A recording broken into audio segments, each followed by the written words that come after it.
ಎಲ್ಲರಿಗೂ ನಮಸ್ಕಾರ. Welcome back to my YouTube channel. I hope ಎಲ್ಲರೂ ಚೆನ್ನಾಗಿದ್ದೀರಾ ಅಂತ ಭಾವಿಸ್ತೀನಿ. ನಾನಿವತ್ತು ನಿಮ್ಗೊಂದು ಬ್ಯೂಟಿಫುಲ್ ಆದಂತಹ ಸಖತ್ ಟೇಸ್ಟಿ ಆದಂತಹ ಚಟ್ನಿ ರೆಸಿಪಿನ ಶೇರ್ ಮಾಡ್ಕೋತಾ ಇದ್ದೀನಿ. ದಯವಿಟ್ಟು ವಿಡಿಯೋನ ಸ್ಕಿಪ್ ಮಾಡ್ದಂಗೆ ಫುಲ್ ವಿಡಿಯೋನ ನೋಡಿ ನೀವು ಈ ರೆಸಿಪಿನ ಟ್ರೈ ಮಾಡಿ. ಡೈಲಿ ಸಾಂಬಾರು ಮಾಡಿ ಬೇಜಾರಾದಾಗ ಇದೊಂದು ಒಳ್ಳೆ ಒಂದು ಊಟ ಅಂತಲೇ ಹೇಳ್ಬೋದು. ಅದಕ್ಕೆ ನಾನಿಲ್ಲಿ 2 ಹೀರೆಕಾಯಿ ತೊಗೊಂಡಿದ್ದೀನಿ. ಎಳೆದು ಹೀರೆಕಾಯಿ ತೊಗೋಬೇಕು. ಕ್ಲೀನ್ ಮಾಡಿ ಮೇಲ್ಗಡೆ ಸಿಪ್ಪೆ ಎಲ್ಲ ರಿಮೂವ್ ಮಾಡಿ ಎತ್ತಿಟ್ಕೋತಾ ಇದ್ದೀನಿ. ಹಾಗೆಯೇ ನಾನಿಲ್ಲಿ 6ರಿಂದ 7 ಗ್ರೀನ್ ಚಿಲ್ಲಿ ತೊಗೋತಾ ಇದ್ದೀನಿ. ಗ್ರೀನ್ ಚಿಲ್ಲಿ ಸ್ವಲ್ಪ ಜಾಸ್ತಿನೇ ತೊಗೊಂಡಿದ್ದೀನಿ, ಬಿಕಾಸ್ ಇದು ಟೇಸ್ಟ್ ಚೆನ್ನಾಗಿ ಬರುತ್ತೆ ಸ್ವಲ್ಪ ಸ್ಪೈಸಿ ಆಗಿದ್ದರೆ. ಹಾಗೆಯೇ 1 ಗೆಡ್ಡೆ ಬೆಳ್ಳುಳ್ಳಿ ತೊಗೊಂಡಿದ್ದೀನಿ, ಅದನ್ನು ಅಷ್ಟೇ ನೀಟಾಗಿ ಕ್ಲೀನ್ ಮಾಡಿ ಎತ್ತಿಟ್ಕೋತಾ ಇದ್ದೀನಿ. ಹೀರೆಕಾಯಿನ ಈ ಥರ ಚಿಕ್ಕದಾಗಿ ಕಟ್ ಮಾಡಿ ಇಟ್ಕೊಂಡಿದ್ದೀನಿ. ಹಾಗೆಯೇ ಈ ಕಡೆ ಒಂದು ಬಾಣಲಿ ಬಿಸಿ ಮಾಡೋಕ್ಕೆ ಇಟ್ಕೊಂಡು ಒಂದು 3 ಸ್ಪೂನಷ್ಟು ಆಯಿಲ್ ಹಾಕ್ತಾಯಿದ್ದೀನಿ. ಆಯಿಲ್ ಬಿಸಿ ಆದಮೇಲೆ ಒಂದು ಅರ್ಧ ಸ್ಪೂನ್ ಕಡಲೆಬೇಳೆ, ಅರ್ಧ ಸ್ಪೂನ್ ಉದ್ದಿನಬೇಳೆ, ಸ್ವಲ್ಪ ಜೀರಿಗೆ, ಸ್ವಲ್ಪ ಸಾಸಿವೆ, ಹಾಗೆಯೇ ವಾಶ್ ಮಾಡಿ ಇಟ್ಕೊಂಡಿರುವಂತಹ ಗ್ರೀನ್ ಚಿಲ್ಲಿ, ಬೆಳ್ಳುಳ್ಳಿನ ಎಲ್ಲದನ್ನು ಹಾಕಿಬಿಟ್ಟು ಸ್ವಲ್ಪ ಫ್ರೈ ಮಾಡ್ಕೊತಾ ಇದ್ದೀನಿ.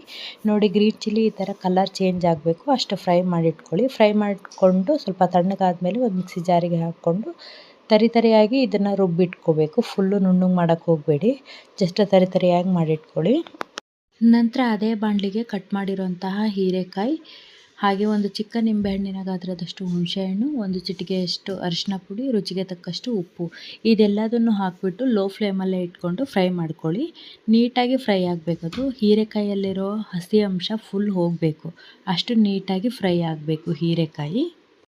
ಫ್ರೈ ಆಗೋ ಟೈಮಲ್ಲಿ ಒಂದು ಪ್ಲೇಟನ್ನು ಕೂಡ ಕ್ಲೋಸ್ ಮಾಡಿಬಿಟ್ಟು ಒಂದು 5 ಮಿನಿಟ್ಸ್ ಬಿಡ್ತೀನಿ. ಆವಾಗ ನೀಟಾಗಿ ಬಾಯ್ಲ್ ಆಗುತ್ತೆ ಹೀರೆಕಾಯಿ ಬಾಯ್ಲ್ ಆದಮೇಲೆ ನೋಡಿ ಈ ಥರ ಕಲರ್ ಕೂಡ ಚೇಂಜ್ ಆಗಿರುತ್ತೆ.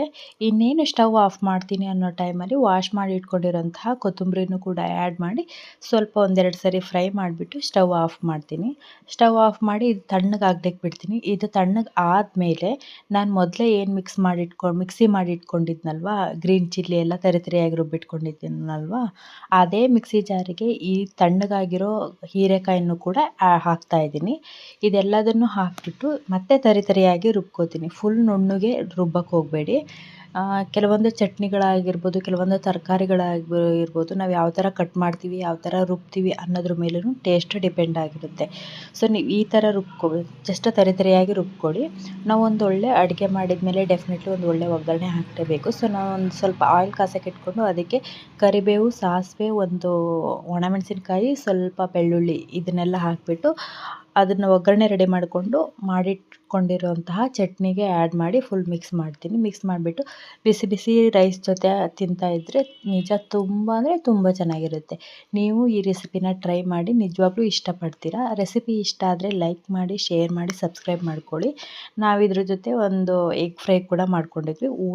ಊಟ ಮಾತ್ರ 2 ಕಾಂಬಿನೇಷನ್ ತುಂಬ ಟೇಸ್ಟಿಯಾಗಿತ್ತು. ಮತ್ತೆ ತಡ ಮಾಡ್ತೀರಾ, ನೀವೂ ಟ್ರೈ ಮಾಡಿ. ಮತ್ತೆ ಸಿಗ್ತೀನಿ ಒಂದು ಹೊಸ ವಿಡಿಯೋದೊಂದಿಗೆ. ಧನ್ಯವಾದಗಳು.